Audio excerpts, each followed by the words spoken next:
الحمدللہ رب العالمین والصلاة والسلام علی سید المرسلین اما بعد فاعوذ باللہ من الشیطان الرجیم بسم اللہ الرحمن الرحیم۔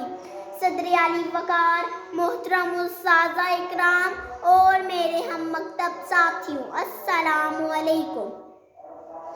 سوچتی ہوں پرندے کیوں نہیں آتے، کنکر کیوں نہیں گراتے، بندوق اٹھتی ہے، گولی چلتی ہے، گولی چلانے والے کی آواز آتی ہے لا الہ الا اللہ، اور جس پر گولی لگتی ہے اس کی آواز آتی ہے لا الہ الا اللہ۔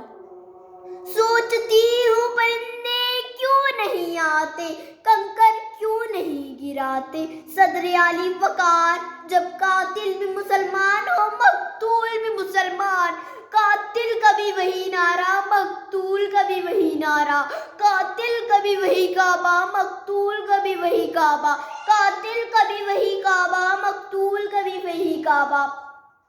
قاتل کہلائے غازی، مقتول کہلائے شہید، پھر پرندے کیسے آئیں، کس کی مدد کو آئیں، قاتل کی یا مقتول کی، کس پر کنکر مارے، قاتل پر یا مقتول پر۔ اسی لیے پرندے نہیں آتے، کنکر نہیں گراتے۔ اب کہاں ہے حصار و اخوت مدینے جیسی، اب کہاں ہے حصار و اخوت مدینے جیسی، اب تو مسلم کو بھی مسلمان سے ڈر لگتا ہے۔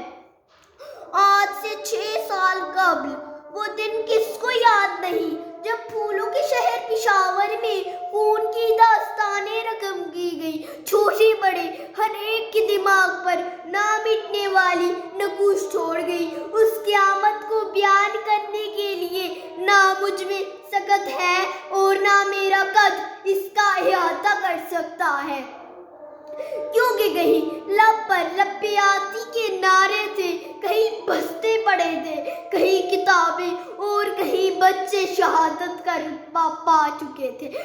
وہ ظلم نہیں بھولے، وہ شہادت نہیں بھولے، ان معصوم فرشتوں کی وہ عبادت نہیں بھولے، بارود کے شعلے وہ تڑپتے ہوئے بچے، ہم لوگ ابھی تک وہ قیامت نہیں بھولے۔ پھر آسمان نے وہ منظر دیکھا جب مائیں اپنے جگر گوشوں کے ساتھ لپٹ کر رو رہی تھی، باپ اپنے گوشوں کے ساتھ لپٹ کر دھاڑے مار رہے تھے، بہنیں بھائیوں سے بات کرنے کی ضد کر رہی تھی، گویا ہر آنکھ اشک بار ہے ان پھولوں کے لیے، گویا ہر آنکھ اشک بار ہے ان پھولوں کے لیے جو لڑتے تھے باغ میں جھولوں کے لیے۔ نیند اتنی گہری سو گئے ماؤں کے لاڈلے، نیند اتنی گہری سو گئے ماؤں کے لاڈلے، اب کیسے جگائیں ان کو اسکولوں کے لیے۔ آپ کی سماعتوں کو شکریہ۔